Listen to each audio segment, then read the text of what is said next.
नमस्कार. मधुरम चॅनलमध्ये तुमच्या सगळ्यांचं पुन्हा एकदा स्वागत. तुम्हाला आपल्या चॅनल आवडत असेलच, तुम्ही लाईक सबस्क्राईब करत असाल हा विश्वास खात्री आहेच. धन्यवाद. आज पुन्हा एक नवीन वेगळा विषय सहज डोकावला आणि बोलावंसं वाटलं.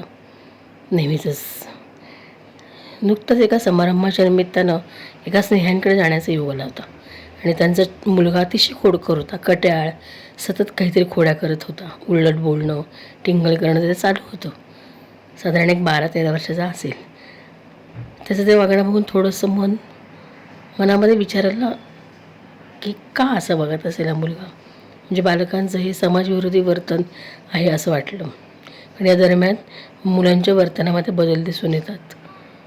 कधीकधी याच्यामधनं गुन्हेगारी वृत्तीसुद्धा वाढू शकते. विध्वंसक प्रवृत्ती उफाळून येते आणि वर्तन घडतं. मग खोटी बोलणं, चोरी करणं या कृती घडतात. मग सामान्य मूल ते बालगुन्हेगारी असाच प्रवास नकळत बालकाचा होऊ शकतो, असं पण थोडंसं डोक्यामध्ये आलं. याच्यामध्ये बालकाच्या घरातील वातावरणावरती होती असणाऱ्या मित्रांचा, शेजाऱ्यापाजाऱ्यांचा परिणाम मुलांवर नक्कीच होत असेल. याची कारणमीमांसा काय असेल? कौटुंबिक, सामाजिक, शालेय कारणांचा विचार तर होईलच.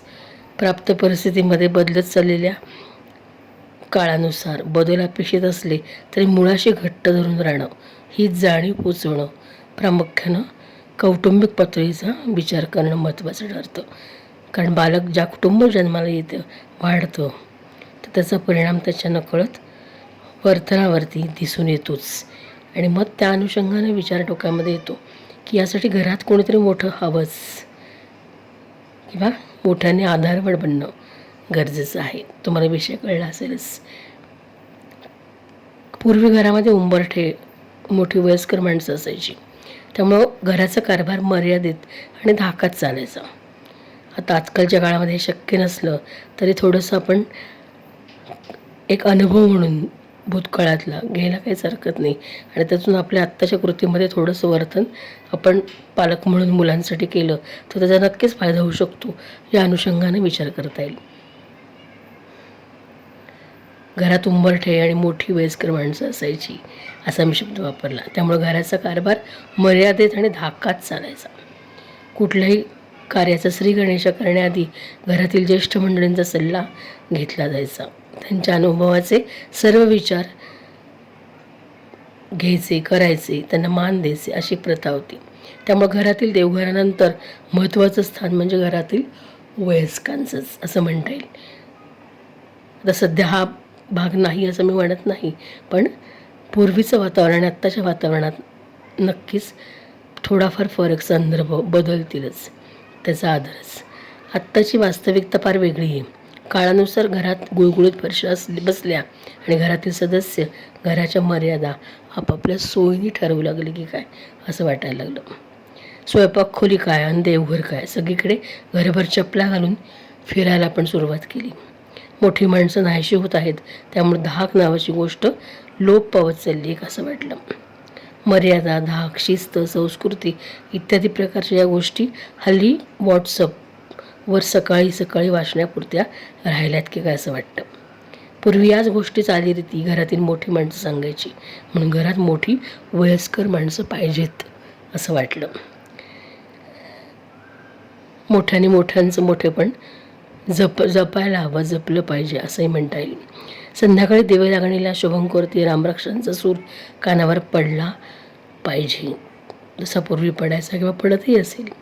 रात्री घरी उशिरा आल्यानंतर काळजीपोटी प्रश्नोत्तरे झालीच पाहिजेत.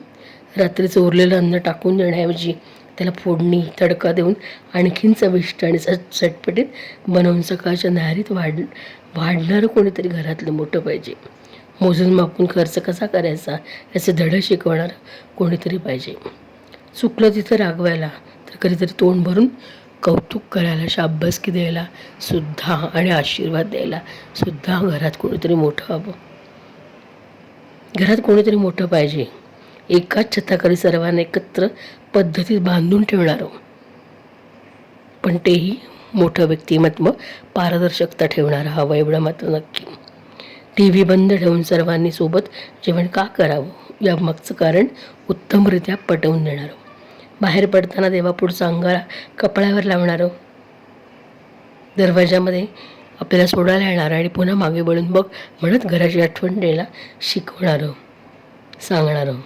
घरात कोणीतरी मोठं पाहिजेच. आनंदाच्या वेळी पटकन देवापुढे साखर ठेवणारं, तर संकटाच्या वेळी आपल्यासाठी देवाला पाण्यात ठेवून माळ जपत प्रार्थना करणारं. खरंच घरात कोणीतरी मोठं हवंच. पिकलेले पांढरे केस असू देत की अंधूक झालेली नजर असू देत. आता सध्याच्या काळात हेही संदर्भ बदलतीलच. आशीर्वाद देताना थरथरणारे हात असू देत की सुरकुत्या पडलेले शरीर असू देत. लिंबू मिरचीला मानणारे विचार असू देत की कावळ्याच्या शापाला घाबरणारं मन असू देत. एक गोष्ट 4-4 वेळा सांगणारं, बडबड करत करत कमी ऐकू येणारे कान, कसे का असेना सांगावंसं वाटणारं, सांगणारं. घरात कोणीतरी मोठं हवंच. तरच घरातली मूल्य ही रुजली जातील आणि मुलांचं बालपण परत मिळेल. त्यांचं तरुणपण सुरक्षित होईल असं वाटतं. ज्या झाडाला फळं फुलं येत नाहीत त्या झाडाला आपण बिनकामी झाडं म्हणतो. परंतु ते झाड फळं फुलं जरी देत नसलं तर निदान सावली तर देतच. त्या सावलीत आपली अनेक कामं सहज होतात आणि घरातील मोठी वयस्कर माणसंही तशीच सावलीसारखी असतात. म्हणूनच कधीकधी सगळ्याच झाडांकडनं फळाची अपेक्षा नसते, तर कधीकधी सावलीसाठी राखून ठेवणारी झाडं हवीत असंच म्हणता येईल.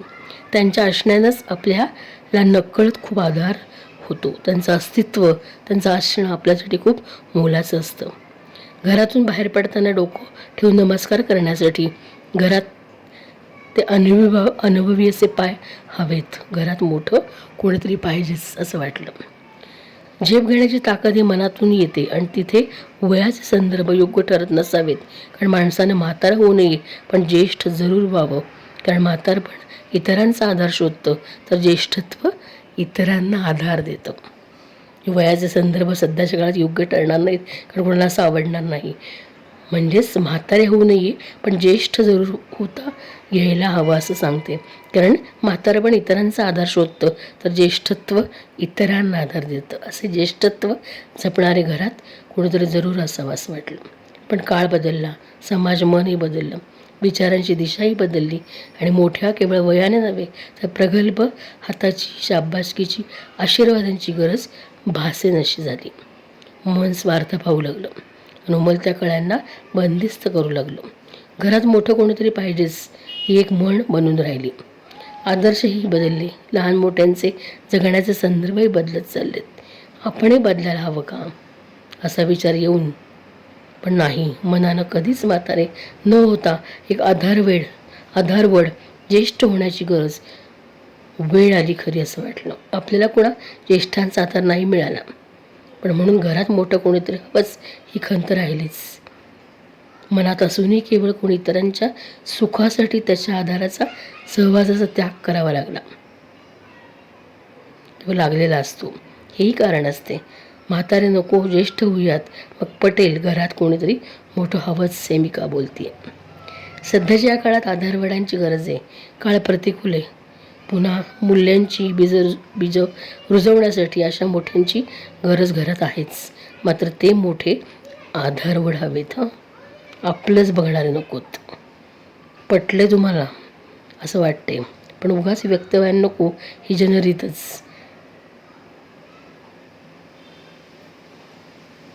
हे आहेच. मग आधारवड होऊयात. अगदी केवळ आई वडील, सासू सासरे म्हणूनच नव्हे तर प्रत्येक नात्यात, अगदी मित्रमैत्रिणीच्या नात्यातही आधारवड होऊयात की. त्यासाठी म्हातारच व्हायला पाहिजे असं थोडीच आहे. कोणाला तरी कधीतरी प्रोत्साहन देण्यासाठी, कुणाला शाबासकी देण्यासाठी, कुणाचं कौतुक करण्यासाठी, कुणाला गरजेपोटी मदत करण्यासाठी आधारवड होऊयात. माणूस होऊन माणूस पण जपूयात. प्रत्येक ठिकाणी स्वार्थ बघून नाही चालणार. आपल्याबरोबर इतरांनाही मोठं करूयात. हा पण आधारवडच म्हणता येईल. आधारवड झालात म्हणून लगेच तुम्ही म्हातारे तर होणार नाही ना, अशी भीती न बाळगता एकमेकांना साथ देऊयात आणि एकमेकाचा आधारवड बनूयात.